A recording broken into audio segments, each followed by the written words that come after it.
Chemical மழை, நதியாக ஓடிய நெருப்பு, பயங்கரமான ஆயுதத்தை கையில் எடுத்த இஸ்ரேல், அதிரும் ஈரான். ஈரானில் உள்ள எண்ணெய் கிடங்குகளை குறிவைத்து இஸ்ரேல் தாக்குதல் நடத்திய நிலையில் அது தொடர்பான வீடியோ காட்சிகள் இணையத்தில் வேகமாக பரவி வருகிறது. அதில் சாலைகள் முழுக்க தீப்பற்றி எரிந்த சூழலில் நெருப்பு நதி முக்கியமான வீதிகளில் ஏற்பட்டுள்ளது.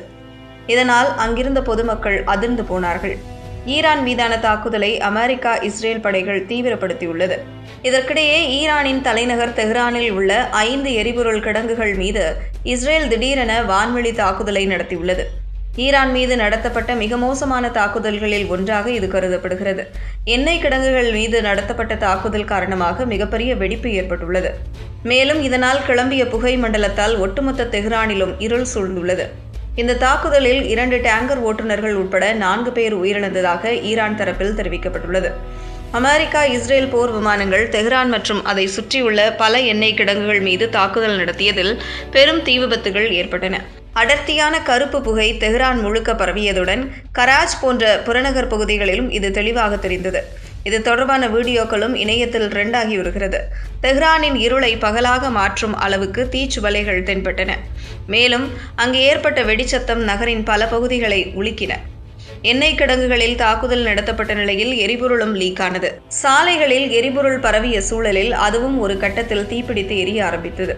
இதனால் சாலைகளும் தீப்பிடித்து எரிவது போன்ற சூழல் ஏற்பட்டது. மேலும் இந்த நெருப்பு நதி முக்கியமான வீதிகளில் பாய்ந்ததாக மக்கள் தெரிவித்தனர். ஷாஹ்ரான், அக்தாசியா மற்றும் ஒரு பெட்ரோலிய பொருட்கள் போக்குவரத்து மையம் ஆகியவை பாதிக்கப்பட்ட முக்கிய கிடங்குகளில் அடங்கும்.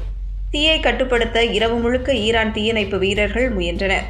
இந்த தாக்குதல்களுக்கு பிறகு நகரத்தின் மீது கருப்பு மழைநீர் பெய்ததாக CNN செய்தியாளர் ஃப்ரெட்ரிக் ஃப்ளீக்ட்ரென் தெரிவித்தார்.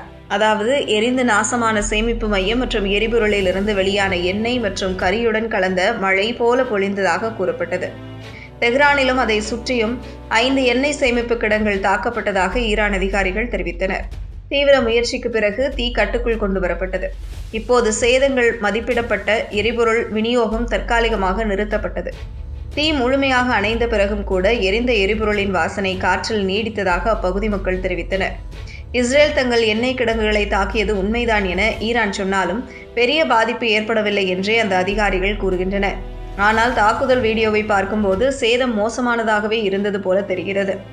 இஸ்ரேலும் இந்த தாக்குதலை ஒப்புக்கொண்டுள்ளது. ஈரான் ராணுவம் இந்த எரிபொருள் கிடங்குகளை பயன்படுத்துவதை தடுக்கும் வகையிலேயே இந்த தாக்குதலை நடத்தியதாக தெரிவித்துள்ளது. மேலும் விமானப்படை மூலம் இந்த தாக்குதல் நடத்தப்பட்டதாக இஸ்ரேல் தெரிவித்துள்ளது.